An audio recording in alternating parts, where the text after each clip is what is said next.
كذلك حديث أبو هريرة رضي الله تعالى عنه ومسلم زوروا القبور فإنها تذكر الموت.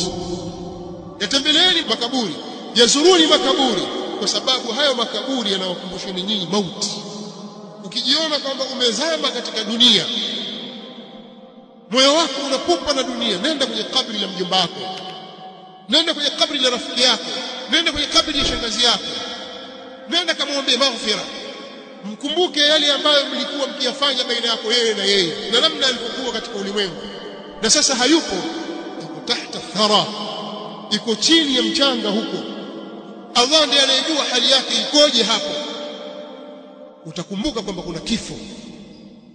Sasa pale kuna mambo mawili. Jambo la kwanza, utapata fursa ya kukumbuka mauti, kwa sababu ziyaratul qubur turiqul qulub, kuzuru au ziara makaburi inalainisha nyoyo.